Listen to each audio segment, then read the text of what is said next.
नमस्कार, जनादेश में आप सभी का स्वागत है। मैं हूं आपके साथ आरेंद्र। बिहार विधानसभा चुनाव में कल दूसरे चरण का मतदान होना है।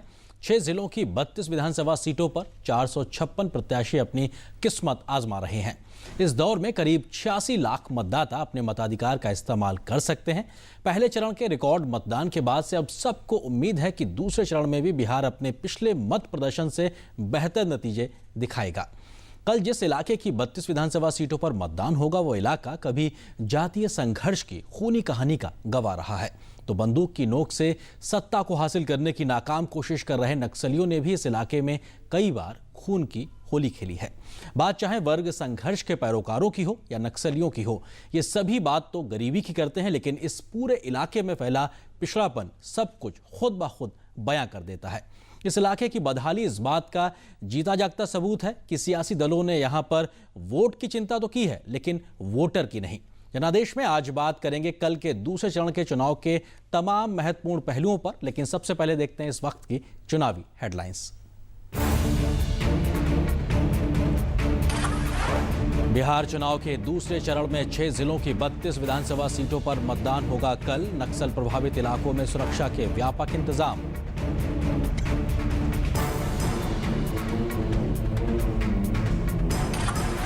दूसरे चरण में पूर्व मुख्यमंत्री जीतन राम मांझी, विधानसभा अध्यक्ष उदय नारायण चौधरी और 2 मौजूदा मंत्रियों जय कुमार सिंह और विनोद यादव की किस्मत का होगा फैसला। निर्वाचन आयोग ने कहा राजद प्रमुख लालू प्रसाद की जातिगत टिप्पणी चुनाव आचार संहिता का उल्लंघन। सार्वजनिक मंचों पर बोलते समय रहें ज्यादा सतर्क। तीसरे मोर्चे से बाहर हुई एनसीपी, अकेले लड़ेगी चुनाव। मुलायम द्वारा प्रधानमंत्री की तारीफ से नाराज थे एनसीपी नेता तारिक अनवर।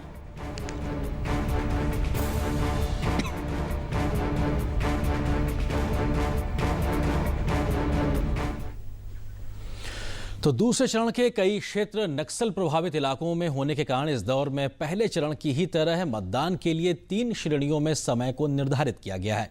सुबह 7 बजे से दोपहर 3 बजे तक चैनपुर, नवीनगर, कुंठवा, रफीगंज, गुरुआ, शेरघाटी, इमामगंज, बाराचट्टी, बोधगया, टिकारी व अतरी यानी कुल 11 सीटों पर वोट डाले जाएंगे, जबकि सुबह 7 बजे से शाम 4 बजे तक चेनारी, सासाराम, डेहरी, काराकाट, अरवल, कुर्था, जहानाबाद, घोसी, मखदूमपुर, गोह, बेलागंज व वजीरगंज यानी कुल 12 सीटों पर मतदान होगा, बल्कि बाकी की 9 सीटों पर सुबह 7 बजे से शाम 5 बजे तक सामान्य रूप से मतदान होगा। अब बात आज के मुद्दे की, आखिर क्या है दूसरे चरण की इस पूरे चुनाव में क्या कुछ चीजें दांव पे हैं। सुरक्षा के लिहाज से व्यवस्था जो की गई है वो भी अपने आप में बहुत चाक चौबंद है, तो जाहिर सी बात है शांतिपूर्ण मतदान अपने आप में एक महत्वपूर्ण चीज है जिसपे सबकी निगाहें रहेंगी। तो बहुत चीजें हैं, वोट प्रतिशत को बढ़ाना, क्योंकि पहले चरण में 57% मत प्रतिशत देखने को मिला था। जाहिर सी बात उम्मीद बढ़ती है कि इस बार भी चीजें बेहतर तरीके से देखने को मिलेंगी। मांझी की प्रतिष्ठा भी इस इलाके में दांव पे है, क्योंकि ये इलाका जहां से ये 32 सीटें हैं उनमें से 2 जगहों पर खुद वो चुनाव लड़ रहे हैं। महागठबंधन का प्रभाव आखिर क्या असर छोड़ता है इन इलाकों में, ये भी अपने आप में महत्वपूर्ण चीजें हैं। तो ये महत्वपूर्ण चीजें हैं जो कि दांव पे लगी हुई हैं, और तमाम क्या महत्वपूर्ण चीजें हैं और किस तरीके से दूसरा चरण बिहार की सियासत में अपना रंग दिखा सकता है, इस मुद्दे पे बात करने के लिए 2 खास मेहमान हमारे साथ मौजूद हैं स्टूडियो में। मेरे साथ मौजूद हैं वरिष्ठ पत्रकार जगदीश उपासने जी, इसके अलावा वरिष्ठ पत्रकार राजीव रंजन नाग साहब। आप दोनों का स्वागत है। हमारे 2 सहयोगी शैलेंद्र मिश्र हमारे साथ गया से मौजूद हैं, तो कुमार आलोक जहानाबाद से मौजूद हैं।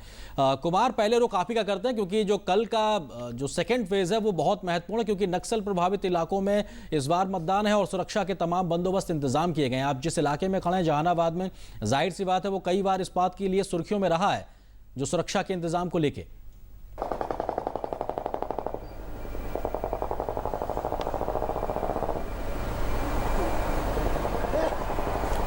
जी आर्येंद्र, मैं बताऊं कि यहाँ जहानाबाद के बारे में अगर कहा जाए कि ये नरसंहारों के लिए विशेष रूप से चर्चित रहा, और 90 का दशक हो या 2000 का जो दशक रहा वो नरसंहारों के लिए ही जाना जाता रहा। जहानाबाद, यहाँ पर जो निजी सेना, रणवीर सेना और नक्सलियों के बीच जो खूनी संघर्ष हुआ उसमें दोनों तरफ से, चाहे वो पिछड़ी जाति के हों चाहे वो अगड़ी जाति के हों, वो निर्दोष लोग हिंसा की बलिवेदी पर चढ़े। लेकिन बाद के वर्षों में जब एनडीए की सरकार बनी, भाजपा और जदयू नीतीश की सरकार बनी, तो उन एनडीए की सरकार बनने के बाद स्थिति को कंट्रोल में लिया गया और विकास के भी मानक यहाँ पर तय किए गए। लेकिन उसके बाद एक बार फिर जब नीतीश कुमार का गठबंधन लालू प्रसाद यादव से हो रहा है, तो ये वही काल था जब लालू प्रसाद यादव का ये काल था, जब नरसंहारों का दौर हुआ, और उस नरसंहारों की खेती से कहीं ना कहीं लालू प्रसाद यादव को फायदा था, क्योंकि उससे अगड़ा और पिछड़ा वोट गोलबंदी बहुत तेज होती थी कि सिर्फ रणवीर सेना और नक्सलियों के नाम पर।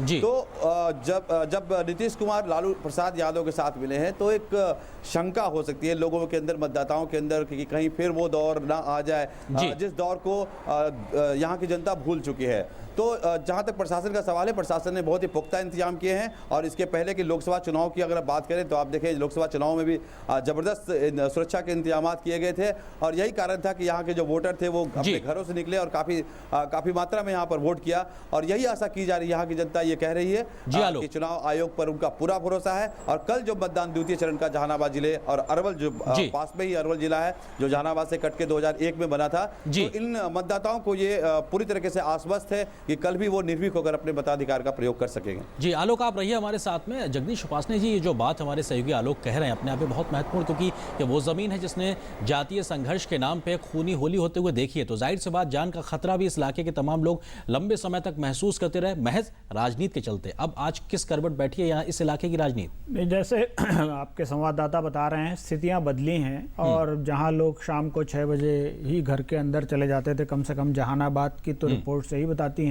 अब ऐसा नहीं है। अब स्थितियां बदली हैं। एनडीए की सरकार जो बनी थी भाजपा और नीतीश जी की, उसने काफ़ी हद तक ये चीज़ें सुधारी हैं। लेकिन जो महत्वपूर्ण बात है कि नीतीश जी का लालू जी के साथ जो गठबंधन है उससे निश्चित ही, क्योंकि देखिए वो सारा इलाका, जिन 32 सीटों में से ये जहानाबाद, अरवल और ये सारा इलाका अगर आप देखेंगे तो पाएंगे कि इसमें छोटी जातियों के लोगों की संख्या बहुत बड़ी मात्रा में है।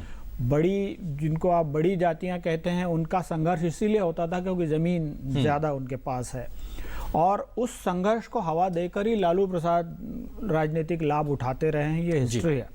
अब ये डर उनके मन में आना बिल्कुल स्वाभाविक है, पर मुझे लगता है कि जैसा पिछले बार 2010 में भी जो मतदान हुआ था, वो लगभग एवरेज 32 सीटों पर एवरेज जो निकलता है वो 55% के आसपास निकलता है जी। रामगढ़ जैसी सीट पर तो 60% तक मतदान है जी। तो मुझे लगता है, और जैसे सुरक्षा के चाक चौबंद है, इंतजाम जो हैं, उससे मुझे लग रहा है कि बड़ी संख्या में इस इलाके में भी महिलाओं को निकलना चाहिए वोट देने के लिए। ठीक है राजीव रंजन जी, ये जो बात है, कम से कम जो बात हमारे सहयोगी आलोक कह रहे थे कि ये जो लगातार चर्चा है कि नीतीश कुमार का लालू प्रसाद यादव के साथ आना, कम से कम इस इलाके में एक नए प्रकार के सियासी मायने भी उसके निकाले जा रहे हैं, क्योंकि यहाँ पे लोगों ने देखा उस संघर्ष को। आपको लगता है कि ये इस इलाके में किस प्रकार का असर डालेगा? आपके करस्पॉन्डेंट जो कह रहे थे कि 90s तो 2000 के बीच में जी वहाँ जातीय संघर्ष काफ़ी हुआ, खास करके फॉरवर्ड में और बैकवर्ड में दलितों के बीच भी, तो वो लोग उसको याद करते उस घटना को। और दूसरी बात ये है कि जिन 32 सीटों पर चुनाव हो रही हैं उनमें 23 सीटें नक्सल और डिस्टर्ब एरिया में हैं। और शायद यही कारण है कि इलेक्शन कमीशन ने टाइम थोड़ा पहले किया है, ठीक है, प्रीपोन किया टाइम को, एक वो है। लेकिन जो ट्रेंड मुझे दिख रहा है इन इलाकों में, क्योंकि लास्ट इलेक्शन में वहाँ पर जेडीयू को 18 सीटें मिल गई थी और आरजेडी को थोड़ी, बीजेपी को 9 सीटें मिली थी। हालांकि उस वक्त दोनों साथ थे जी, वो कॉम्बिनेशन था। लेकिन इस बार चीजें बदली हुई हैं और प्राइम मिनिस्टर ने अभी उस इलाके के 2 दफा दौरा किया है, तो उसका असर भी है। और लोग, चूंकि वो इलाका बहुत पिछड़ा है, जैसा उपासना जी कह रहे थे, तो पीएम ने जो 1,25,000 करोड़ का जो दिया है पैकेज, उसका भी लोगों के दिमाग में है कि शायद बेहतरी की जिंदगी जीने को मिले, विकास की एक आस वहां पे लोगों को बंधी है। कम से कम शायद हो सकता है कि इस इलाके में एक नया समीकरण बदले और लोग जाति से ऊपर उठ करके वोट करें जी। बिल्कुल, ये एक चीज होती है। हमारे सहयोगी शैलेंद्र मिश्र हमारे साथ जुड़े हुए हैं गया से। अगर शैलेंद्र, गया की बात करें तो गौतम बुद्ध के नाम से वो जगह जानी जाती है, जिसको अपने आप में शांति के प्रतीक के तौर पर लोग दुनिया भर में जानते हैं। इस ऐसे इलाके में भी इस प्रकार का जो हमने देखा, एक संघार की एक पूरी इतिहास रहा है, तो जाहिर सी बात है ये दोनों विरोधाभासी चीजें, इस बीच में इस वक्त सियासत क्या करवट ले रही है? आर्यन, बिल्कुल नक्सल हिंसा का एक इतिहास रहा है, और हम जानते हैं कि जो 10 विधानसभा सीटें हैं गया जिले में, उसमें से 9 सीटें कमोबेश जो है नक्सल प्रभावित हैं। यही वजह है कि सिर्फ गया शहर जो विधानसभा है वहाँ पर 5 बजे तक कल मतदान होगा। बाकी 2 जो बेलागंज और वजीरगंज है वहाँ 4 बजे तक, और बाकी जो सीटें हैं 7 वहाँ पर केवल 3 बजे तक मतदान होगा। तो आप समझ सकते हैं कि नक्सल प्रभावित ये पूरा इलाका है। जगह जगह तलाशी अभियान किया गया। सबसे बड़ी संख्या में जो बरामदगी हुई है विस्फोटक की वो गया जिले में ही हुई है। नक्सलियों की गिरफ्तारी हुई है और लगातार जो मतदान केंद्र तक जाने के जो रास्ते हैं उनकी भी सघन तलाशी की जा रही है। जो छोटी छोटी पुलियां हैं उनकी तलाशी की जा रही है। इमामगंज के एक मतदान केंद्र पर जो है आज जो है 10 केजी का विस्फोटक बरामद किया गया, उसे डिफ्यूज किया गया। तो सुरक्षा के लिहाज से बहुत चाक चौबंद इंतजाम किया गया है। जहां तक राजनीतिक माहौल का हिसाब है, हम जानते हैं कि गया में जो इमामगंज सीट है उस पर सभी की निगाहें लगी हुई हैं, चूँकि जीतन राम मांझी जो पूर्व मुख्यमंत्री हैं वो चुनाव लड़ रहे हैं। उनके सामने जो है विधानसभा अध्यक्ष उदय नारायण चौधरी हैं। एक तरह से व्यक्तिगत प्रतिष्ठा की सीट बना ली है जो है जीतन राम मांझी ने इसे, चूँकि हम जानते हैं कि मखदूमपुर के अलावा वो इमामगंज से चुनाव लड़ रहे हैं। लिहाजा काफ़ी दिलचस्प राजनीतिक लड़ाई देखने को मिल रही है। आरेंद्र जी, शैलेंद्र आप रहिए हमारे पास में। जगदीश, ये जो बात हमें देखने को मिल रही है, हम जिसका जिक्र शुरू में भी किया कि इस दूसरे दौर में क्या कुछ अहम चीजें हैं जो दांव पे लगी हैं, तो उसमें मांझी साहब की जो प्रतिष्ठा है, कहा जाए उनकी जो एक राजनीतिक जो पूरी कोशिश है, जो जातीयता की पहचान के आधार पे, वो भी एक साख अपने आप में उसका तय होना, क्योंकि 2 सीटों पे खुद हैं, एक पे उनका बेटा। देखिए, इमामगंज में मुझे नहीं लगता उनको कोई दिक्कत होने वाली है, क्योंकि उदय नारायण चौधरी से बड़ी नाराजगी है लोगों में।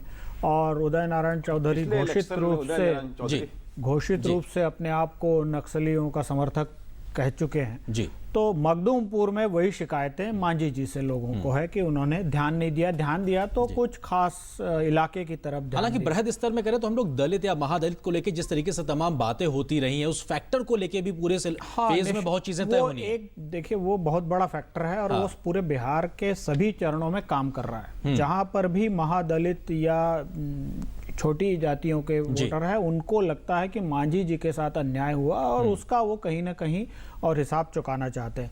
ये जो 32 सीटें हैं, इसमें वामपंथी प्रभाव वाली सीटें भी हैं, इसमें बसपा के प्रभाव वाली सीटें भी हैं। कैमूर में 2014 में एक सीट में बढ़त हासिल की थी। तो और एक बात और ध्यान देने की है कि पिछली बार 2010 में जब नीतीश और भाजपा साथ मिलकर लड़ रहे थे तो कई सीटों पर आरजेडी नंबर 2 पर रही थी। 18 सीटें इनमें से ऐसी थी जिनमें नंबर 2 पे रही थी। वो नंबर 2 पर रही थी। तो इसलिए, लेकिन अब मामला उल्टा है। अब उस तरह से उस इक्वेशन को आप ये कि भाई अब वो 2 मिल गए तो इसलिए इक्वेशन पलट जाएगा, संभव नहीं है, क्योंकि उसमें मांझी का बड़ा फैक्टर जुड़ा हुआ है, जो उस समय जेडीयू में थे। जो तो मुझे लगता है कि वहां तस्वीर बदल सकती है जी। और जैसा कि राजीव जी कह रहे हैं, ठीक कह रहे हैं, प्रधानमंत्री की सभाओं का जो असर भभुआ तो लगा ही हुआ है, कैमूर जिले में आता है, तो जबरदस्त रैली हुई है। और जैसा रिस्पांस है, मतलब उनकी रैलियों में जो लाइवली रिस्पांस है उसको देख के। और एक बात और है, इस सारे इलाकों में एक बात जो दिखाई देती है वो ये कि पटना और दिल्ली में एक सरकार होने से ज्यादा डेवलपमेंट होगा। इन 32 सीटों का मैंने ग्राउंड रिपोर्ट्स देखी है, बहुत बुरी हालत है इस इलाके में, पर्टिकुलरली बुरी हालत है विकास की। काम शुरू भी हुआ है तो काम बंद पड़ा है, काम अधूरा छोड़ दिया है। तो मुझे और 1-1.5 साल में तो बहुत बुरी हालत हुई है। ये अपने आप में एक बड़ा मुद्दा है डेवलपमेंट को लेकर। राजीव जी, आपको लगता है कि लगातार बात हो रही है युवाओं को लेके, महिलाओं को लेके, कम से कम इस दूसरे फेज के लिहाज से अगर बात करें तो अच्छी खासी संख्या युवाओं की भी है, महिलाएं भी ज्यादा बढ़ के प्रतिशत के लिहाज से मत प्रतिशत करती नजर आ रही हैं। आपको लगता है इन सीटों पर दूसरे चरण में किस प्रकार का प्रभाव? बिल्कुल बिल्कुल सही है। पहले चरण के चुनाव में बड़ी संख्या में महिलाएं बाहर आई और बिहार पूरे देश में पॉलिटिकली बहुत जागरूक स्टेट है। उस लिहाज से ये उम्मीद की जानी चाहिए कि जो पहला चरण था उससे अधिक वोटिंग इसमें होंगी। लेकिन जो उपासना जी बात कर रहे थे उसका असर भी है, क्योंकि वह इलाका पहले जेडीयू बीजेपी गठबंधन के कारण अच्छी सीटें मिल गई थी, 18 जेडीयू को और 9 बीजेपी को, तो अच्छी सीटें मिल गई थी। लेकिन इस बार समीकरण जो बदला हुआ है और जो जिस तरीके से प्राइम मिनिस्टर ने फोकस किया है बिहार को, और जो उपासना जी कह रहे हैं कि अगर सेंटर में गवर्नमेंट एक पार्टी की है और वहां अगर दूसरी पार्टी की होगी तो निश्चित तौर पर बिहार के लोग जो पिछले 15-20 सालों से अपने आप को उपेक्षित महसूस कर रहे हैं, उसका असर वहां पड़ेगा डेवलपमेंट की दिशा में, क्योंकि 1.25 लाख करोड़ की जो बात आ रही है। सो एक दूसरी बात यह कि निश्चित तौर पे वो डिस्टर्ब इलाके हैं बिहार के, और वहाँ सुरक्षा एजेंसियों के लिए थोड़ा सा मुश्किल है, क्योंकि लास्ट इलेक्शन में 5 साल पहले जब चुनाव हुआ तो वहाँ कुछ हिंसा हुई थी, कई लोग मारे गए थे। यही कारण से अभी गवर्नमेंट ने क्या किया है कि जो झारखंड के जो इलाके हैं, चतरा पलामू, उसको सील कर दिया है। तो उस कारण भी शायद कि वहाँ एक शांतिपूर्ण और निर्भीक चुनाव हो सके। ठीक है, हमारे सहयोगी कुमार आलोक जहानाबाद से हमारे साथ मौजूद है। कुमार, अब लगभग मतदाताओं ने मन बना लिया होगा, क्योंकि कल सुबह उठ के उनको मतदान के लिए जाना है। आपने तमाम लोगों से बात की हो, क्या महत्वपूर्ण चीजें अभी उनके जहन में इस वक्त तय करने के लिए, सब चीजों को तय करने के लिए रही हैं?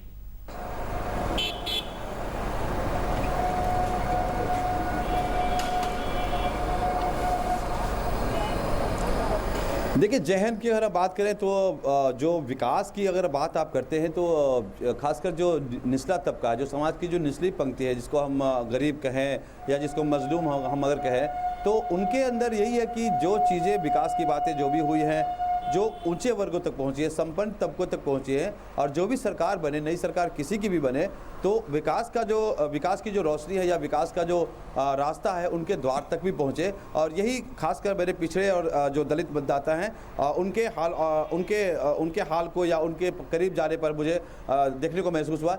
दूसरा जो सबसे बड़ा मुद्दा है, शिक्षा का यहाँ मुद्दा है। शिक्षा व्यवस्था बिल्कुल ही चौपट है, ऐसा लोगों का कहना है। प्रत्येक वर्ग के लोगों का कहना है कि जिस तरीके से शिक्षक बहाल हुए हैं स्कूल्स में, उससे शिक्षा व्यवस्था बहुत चौपट हुई है, उसमें सुधार की आवश्यकता है। बेरोजगारी एक बहुत बड़ी समस्या है, यहाँ से जो पलायन है वो एक बहुत बड़ी समस्या है। तो इस बहुत सारी समस्याएं हैं, और इन समस्याओं का निदान एक दिन में नहीं होगा। तो लोगों के मन में है कि कोई किसी की भी सरकार बने, ऐसी सरकार हो जो ऑलराउंड डेवलपमेंट के बारे में सोचे और विकास का लाभ वंचित तबके तक पहुंचे। जी, अब शैलेंद्र हमारे सहयोगी गया से हमारे साथ मौजूद हैं, जहां पे कल की गया की 10 विधानसभा सीटों पे मतदान होना है। शैलेंद्र, हम उम्मीद कर सकते हैं कि एक स्वस्थ प्रतिस्पर्धा देखने को मिलेगी। पहले चरण के इलाके से दूसरे चरण में कम से कम हम ज्यादा मतदान करके दिखाएंगे, क्योंकि चुनाव आयोग ने भी बहुत बेहतर इंतजाम किए हैं, चाहे सुरक्षा की बात हो, चाहे मतदाताओं को तमाम सुविधाएं उपलब्ध कराने को लेकर हो। बिल्कुल आर्येंद्र, न केवल बेहतर इंतजाम किए गए हैं बल्कि अनोखे प्रयोग भी किए गए हैं। हम जानते हैं कि स्वीप कार्यक्रम के तहत लगातार मतदाता जागरूकता अभियान को लंबे समय से चलाया जा रहा है, और उसका असर देखने को मिलेगा, ये उम्मीद की जा रही है। गया में जो है खास तौर पर 7 ऐसे मतदान केंद्र बनाए गए हैं जहां पर सारे मतदान कर्मी और सुरक्षाकर्मी सभी महिलाएं होंगी। एक संकेत देने की कोशिश की जा रही है, महिलाओं को और जागरूक करने के, प्रोत्साहित करने की कोशिश की जा रही है कि वो ज़्यादा से ज़्यादा संख्या में निकले। चूँकि हम जानते हैं कि स्वीप कार्यक्रम की जब शुरुआत हुई थी 2010 में, जब बिहार में इसे लागू किया गया था, वही वो पहला मौका था जब महिलाओं ने पुरुषों से ज़्यादा संख्या में मतदान किया था बिहार में। और अब वो हम जानते हैं कि पहले चरण में भी देखने को मिला है कि महिलाएं ज़्यादा निकली हैं। उम्मीद है कि जो कसर रह गई थी फर्स्ट डिवीज़न की, वो जो है पूरी हो जाएगी दूसरे चरण में, और उससे भी आगे मतदान होगा। आर्येंद्र जी, बहुत महत्वपूर्ण चीज़ आपने कहा कि प्रथम श्रेणी में बिहार उत्तीर्ण हो, ये भी बहुत जरूरी है। 60% का जो आंकड़े की आप बात कर रहे हैं, अच्छी बात आपने कही है शैलेंद्र। उपासना जी, आपको लगता है कि जो बात शैलेंद्र ने कही, कम से कम वो 60% से ज़्यादा क्रॉस करे, ये जो प्रतिस्पर्धा की बात मैं जो अपने सहयोगी से कर रहा था, हम उम्मीद कर सकते हैं, क्योंकि जब 49 सीटों पे पहले चरण का मतदान हुआ तो 13 सीटें वहाँ भी नक्सल प्रभावित थीं और वहाँ पे बेहतर मतदान देखने को मिला। अभी भी स्थिति कमोवेश वही है, लेकिन हम उम्मीद कर सकते हैं कि बुलेट से ज़्यादा बैलेट पर विश्वास देखने को मिलेगा। निश्चित रूप से ये ठीक बात कर रहे हैं। जो चुनाव आयोग ने मतदाता जागरूकता का जो अभियान चलाया है, वो बहुत ही प्रभावी रहा है बिहार में। पिछले चुनाव में भी प्रभावी था, लेकिन इस बार उसको ज़्यादा इंटेंसिफाई किया हुआ है। उसका असर तो है ही है। और बिहार में पिछली बार भी ये जो 32 सीटें, इनमें रामगढ़ और 2 सीटें ऐसी जहाँ 60% हुआ, एक में 60% के आसपास हुआ। तो ऐसा नहीं है कि मतदान का रिकॉर्ड बहुत खराब है इन सीटों का, अच्छा होगा। और बदलाव की जब इच्छा होती है तो मतदान ज़्यादा होता है, और कोई चेंज जब तक कोई कुछ अलग से कोई इच्छा ना हो तब तक बदलाव, आप फिर रूटीन मतदान देख सकते हैं। अभी पहला चरण ये बताता है कि कहीं ये आकांक्षा है कि बदलाव हो, बेहतरी के लिए हो, और इसलिए वोट डालने चले। जी, रंजन साहब, एक जो इस इलाके की जो सबसे बड़ी पहचान जिसका जिक्र हम शुरू से कर रहे हैं कि तरीके से वर्ग संघर्ष की देखने की रही है, कम से कम इतनी बड़ी कीमत चुकाने के बाद तो कम से कम इस इलाके के लोग ये अब स्वीकार कर रहे होंगे कि साफ जात पात की राजनीति से ऊपर उठ के हमको अन्य चीज़ों के बारे में सोचना चाहिए। हम उम्मीद कर सकते हैं साफ तौर पर? निश्चित तौर पर पिछले, मैंने कहा ना कि 1990 से 2000 के बीच में काफ़ी बड़ा संघर्ष हुआ, काफ़ी हिंसा हुई, लेकिन उसके बाद के वर्षों में, पिछले दशक में ऐसा कुछ बहुत ज़्यादा नहीं रहा। लेकिन जातीय तनाव तो वहाँ पे है, वो तो सच्चाई है। और शायद यही कारण है कि इलेक्शन कमीशन ने वहाँ सुरक्षा के लिए काफ़ी इंतजाम किया है। ठीक है। उससे बड़ी बात यह है कि हम ये उम्मीद कर रहे थे कि बिहार में 60 क्या 70% वोट होना चाहिए था, क्योंकि एक बहुत जागरूक प्रदेश है और लोग बदलाव की चाहत रखते हैं या फिर ये कि बेहतरी की चाहत रखते हैं। उस स्थिति में अगर कल जो सेकंड फेज का एग्जाम वो मतदान है, अगर उस मतदान में 60+ नहीं हुआ तो मुझको लगता है कि उत्साह के दिशा में, उत्साह को लेकर के लोगों में उतना उत्साह की कमी है। वरना ये इलाके भी काफी पॉलिटिकल है, क्योंकि CPIM का वहां पर काफी अच्छा असर है, BSP का असर है, JDU और जातीय समीकरण के आधार पर काफी जागरूक ये क्षेत्र हैं। लेकिन समस्या वही हो रही है कि लोग घरों से क्यों नहीं निकल पा रहे हैं। जो वही बात आ रही है कि 60+ वोटिंग होनी चाहिए। बिल्कुल, ये उम्मीद करते हैं और हम अपील भी करते हैं अपने तमाम दर्शकों से इस कार्यक्रम के माध्यम से कि जिस इलाके में कल मतदान होना है, आप हर एक घर से निकलें और किसी भी को वोट दें, लेकिन वोट जरूर दें। ये बहुत जरूरी है, आपकी एक लोकतांत्रिक जिम्मेदारी है। आप दोनों मेहमानों का बहुत शुक्रिया हमारे साथ इस चर्चा में शामिल होने के लिए। हमारे दोनों सहयोगी शैलेंद्र और कुमार आलोक, आप हमारे साथ जुड़े थे, आप दोनों का भी बहुत शुक्रिया। तो मुद्दे पे हुई इस चर्चा के बाद अब आगे बढ़ते हैं और अब बात वोटरों के मन की करते हैं। वोटर चौक में आज चलेंगे सारण जिले में लोकनायक जयप्रकाश नारायण के गांव सिताब दियारा में और जानेंगे कि सिताब दियारा को वोटरों के मन में क्या है। और वहां पर लोगों से बात की हमारे संवाददाता राजेश राज ने।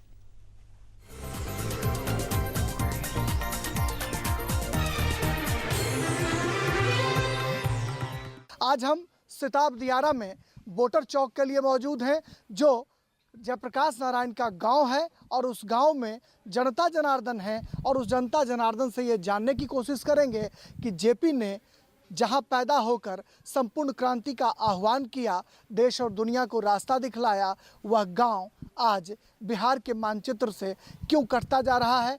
आपको क्या लगता है कि ये गांव कितना उपेक्षित है या इस गांव में कितनी तरक्की हुई अब तक? अभी तक तो कोई यहाँ तरह बिजली की व्यवस्था हुई है, रोड है, अभी स्कूल जस का तस है, कुछ स्कूल में कोई सुनवाई नहीं है। अभी यहाँ पर ढाई लगा है, वहाँ पर ढाई रोकने के लिए लगी है सरकार, मगर अभी तक ले तो कोई ऐसा पुख्ता काम नहीं हो पाया है। गांव की स्थिति जो है वो दिनों दिन बदतर होती जा रही है। गांव में कोई विकास का काम अभी तक नहीं हो पाया। किसको जिम्मेदार आप मानते हैं? कि राजनेता करेंगे और कौन करेंगे। यहाँ जो है बस बाजू में भट्टी चलाएंगे, यहाँ कोई विकास नहीं कर रहे, खास कह कर यहाँ से चले जाते हैं। जो भी नेता आते हैं वो कह कर यहाँ से चले जाते हैं और कोई विकास तो है नहीं। सबसे बड़ी समस्या क्या है?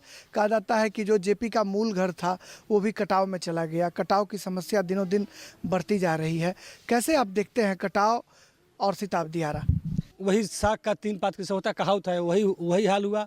ठेकेदारों ले लूट लेता है और जो ऑफिसर है वो भी लूट लेता है।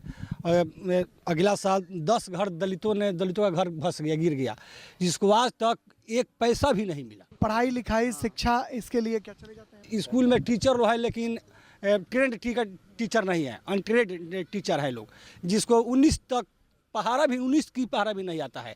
और बताइए वैसा टीचर बच्चों को क्या देंगे शिक्षा?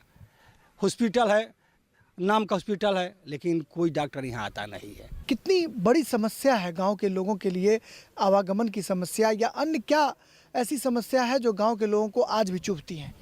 गांव के लोग को सबसे बड़ी समस्या यही है कि अभी तो हम लोग 2 जिला से थोड़ा दूरी पर ही जुड़ चुके हैं। बलिया से 55 किलोमीटर और छपरा से 32 किलोमीटर। इसको राष्ट्रीय स्मारक घोषित कर इसको एक नया रूपरेखा दिया जाएगा तो एक वो पुल भी बनेंगे, कम से कम रिबिलगंज से लचका पुल हो जाएगा, बोटिंग की सुविधा हो, क्योंकि सरजू नदी, गंगा नदी सब चारों तरफ नदी हैं। किसानों के लिए सिताब दियारा कितना उपयुक्त है? यहाँ पर किसानों की हालत क्या है? यहाँ जो खेती है, जैसे यहाँ मुख्य रूप से रबी का जो फसल है वही यहाँ पर लगाया जाता है, क्योंकि बाढ़ होने की वजह से खरीफ का फसल यहाँ पर नहीं लगाया जाता, रबी का ही फसल यहाँ पर लगाया जाता है। अभी कटाव की स्थिति हो जाने के कारण हमारे यहाँ के किसान बहुत ही माने आप क्या कहा जाए, इतना दुखित हैं। यह गांव बीच में गंगा सरयू ये दोनों नदियों के बीच में अवस्थित है और गांव के लोगों के सामने अनेक तरह की समस्याएं जो हैं वो सुरसा की तरह मुंह बाए खड़ी हैं। वोटर चौक से बस इतना ही। किसी दूसरे विधानसभा क्षेत्र से हम फिर रूबरू होंगे, तब तक के लिए नमस्कार।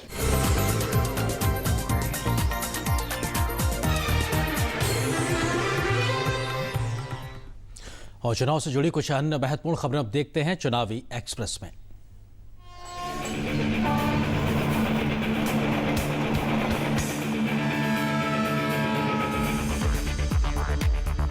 दूसरे चरण का मतदान कल। राजनेताओं के साथ साथ सुरक्षा बलों का भी होगा कड़ा इम्तिहान। 32 विधानसभा सीटों में से 23 सीटें हैं नक्सल प्रभावित इलाकों में। दूसरे चरण की ज्यादातर सीटों पर महागठबंधन और एनडीए के बीच सीधी टक्कर। पिछली बार इस चरण की सीटों पर भाजपा और जदयू का था दबदबा। पप्पू यादव देंगे एनडीए और महागठबंधन दोनों को टक्कर। दूसरे चरण में 32 सीटों पर होंगे चुनाव। 11 सीटों पर जन अधिकार मोर्चा ने उतारा है अपना उम्मीदवार।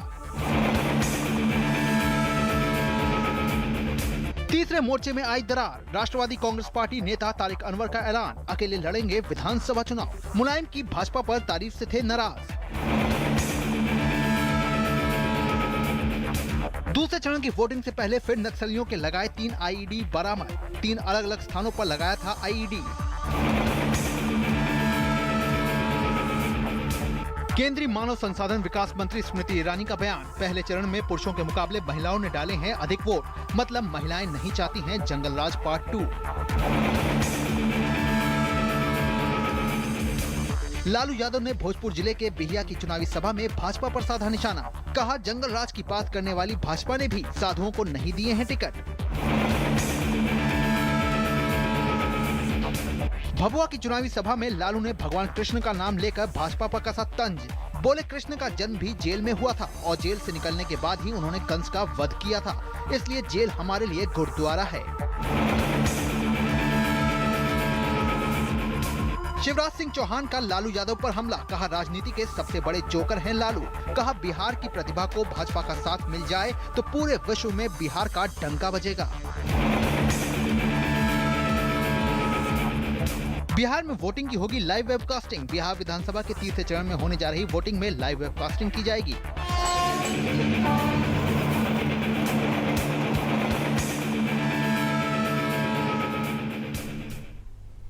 तो इसी के साथ जनादेश में आज बस इतना ही। कल फिर होगी आपसे मुलाकात।